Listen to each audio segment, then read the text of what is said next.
Are you ready to invest in yourself today? Welcome to the WealthBuilders Podcast, where investment leader Billy Epperhart teaches you how to build wealth through applied biblical wisdom. Scripture says in Deuteronomy 8:18, "Remember the Lord, your God, for it is He who gives you the ability to produce wealth." At WealthBuilders, our goal is to teach you how to build wealth through applied biblical wisdom in your finances, your business, and your investments.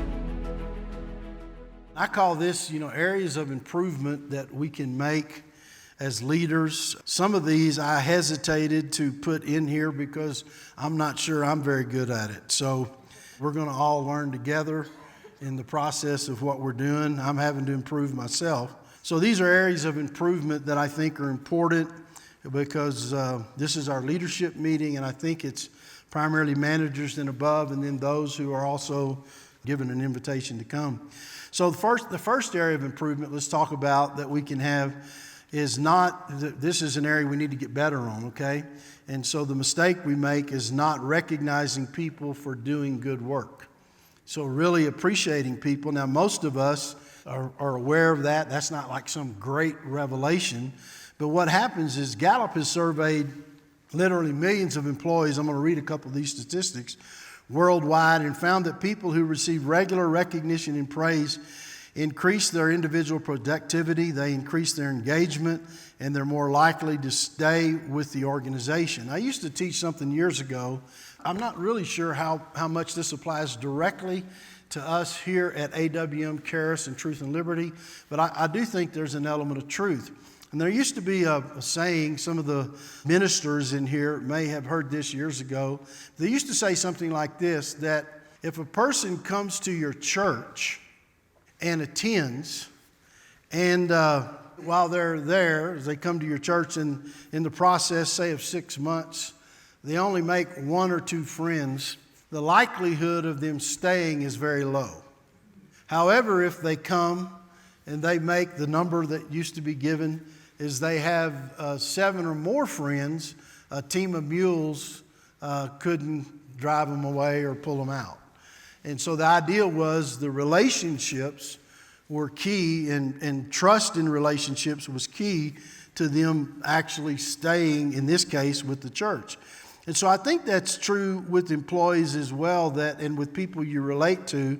The old John Maxwell saying that he's been saying since the early 1980s is that people don't care how much you know till they know how much you care. I shared that with you the other day. So really appreciating people. And I'll admit, I hadn't always been the best at this.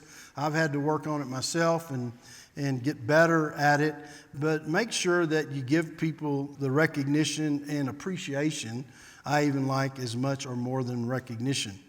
And then another mistake that leaders and managers can make is doing what I call disrespecting employees.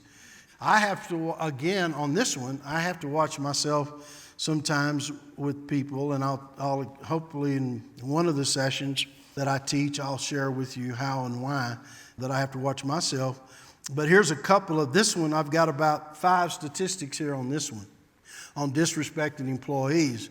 In a 2020 poll conducted by Resume Lab on what makes someone a bad leader, it was found that an alarming 72% of the surveyed population was treated in a rude or disrespectful manner by a boss.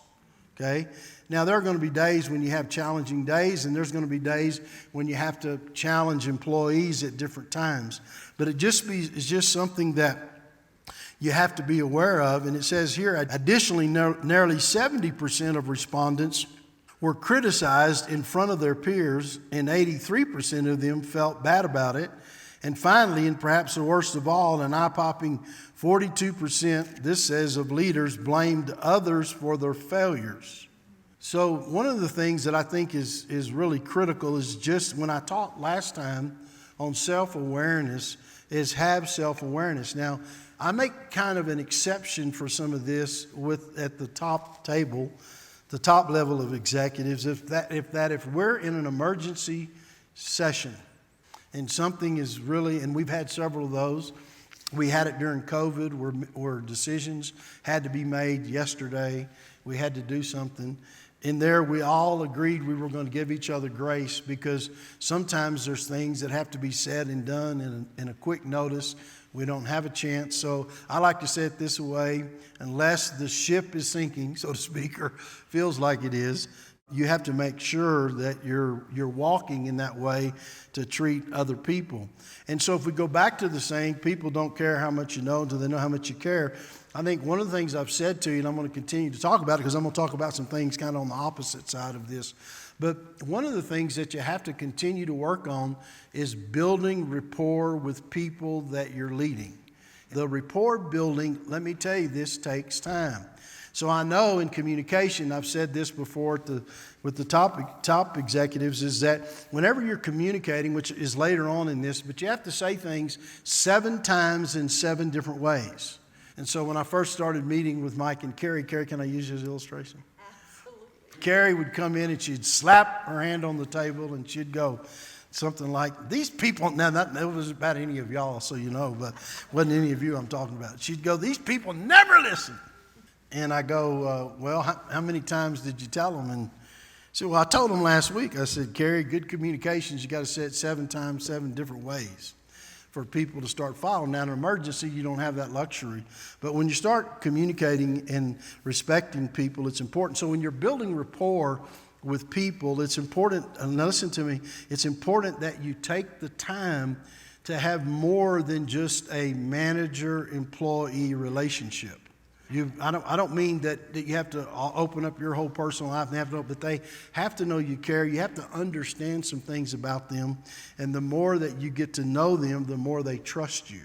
And so what happens when leadership really starts failing, it's that trust factor that kind of goes down the tube. Now, I'm working on it when I look out here at you.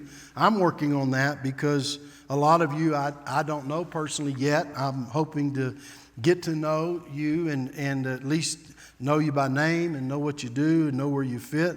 But I'm continuing to work on that myself. And so because you guys are important and nothing could happen in the ministry without the group that's in this room. It would be really impossible. I mean, Big Andrew get up and teach. When the TV program goes out, it's the TV team that's making that happen, and then it's the communications team that's taking the calls, and it's the product services team that's sending the responses, and the marketing team that's, doing the things that respond. So all of us have to work together to be able to do it. And so number 2 was disrespecting employees or not respecting employees. And then number 3 is failure to communicate effectively. Now, I think it's been just this week because today's Wednesday. I think it's just been this week. I'm teaching a class in business school and global training out of my book called Change Mastery, right? And so in the book on Change Mastery, I'm not able to cover all the chapters, but one of the things, the statements that we make, I'm talking about communicating effectively, and I'll tie that together for you, is that one of the statements we make is that people don't fear change, they fear loss. And so what happens whenever and some of you may be feeling that right now, not knowing what I'm going to say or do, or somebody else you report to is going to say or do. But one of the things about good communication, and people say, well, how do you lead an organization through change? I've had that question asked to me. Well, the first way that you lead an organization through change is don't change things too much up front quickly. You have to let a level of trust begin to be built with you and the people that you're working with, so that when you start walking through that, there's a trust factor they have in order that they'll follow you. And by the way, trust really comes in 2 ways.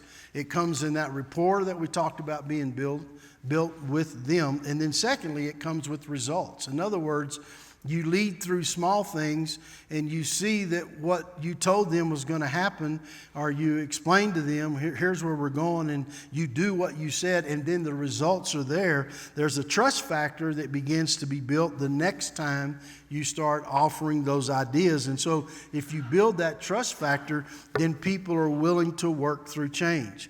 So effective communication is not, and I think I mentioned this last time, but effective communication is not just what I say. Effective communication is what the other person perceives me as saying. And so what has to happen is you have to, as a leader, work on the perception of where someone is. And to be able to work on the perception of where someone is. Now, Andrew, can I use you as an illustration? Carrie said I talked about her in school. I did, both of y'all. So now, Andrew Wirtz and Carrie, they care about each other in the proper way. But every now and then, they've been known to disagree.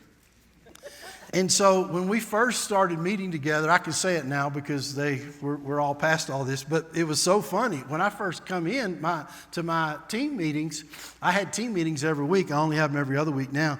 But I had team meetings every week, and I scheduled my team meetings, Greg, I scheduled them to last 2.5 hours, right?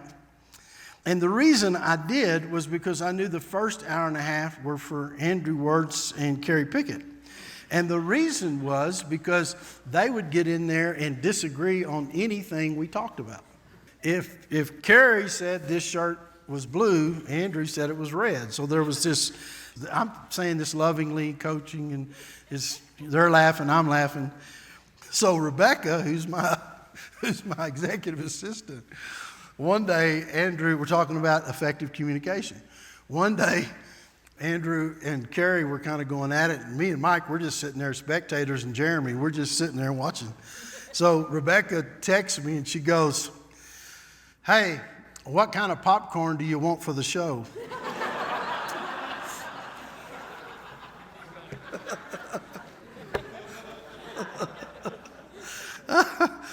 Oh. And I just burst out laughing. I mean, that was the perfect catch line. So sometimes the point is when you're communicating effectively, you have to understand it's not just what you're saying. So you not only have to say it 7 times, 7 different ways, and that's true in an organization. And you guys have been around here long enough with me. You know I'm not always the best at this myself. I have to continue to work on that myself. And I know as an organization, we really have to work on this one. This is one of my top priorities, to start improving in areas of communication. But it's important with the people that you lead, that you're leading, that they understand that. So the only time that communication should be matter of fact is in an emergency or some level of crisis where you don't have the time to explain or get them. You just say, here's where we're going, it's what we're going to do, move on. But you build that foundation with them by learning to really care about how they're listening. So one of the things I'd say about communication is, remember, the Lord gave you one mouth and 2 ears. And so you have to remember that it's very hard to communicate with someone's perception until you start genuinely listening to where they are.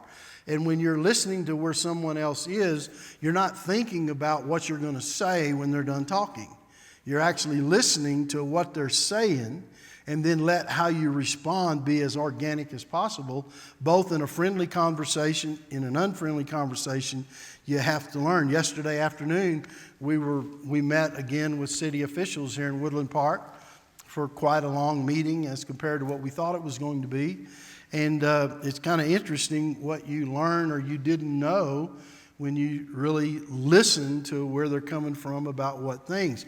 And one of the things I learned yesterday was a couple of areas that some of those leaders are being challenged with. Has nothing directly to do with Charis or with who we are or Andrew Womack Ministries, just happens to do with things they're dealing with in the community. So us trying to figure out at different ways and different times how to help them with that is important. You do the same thing with the people that work for you, for the same thing for people that you're trying to lead.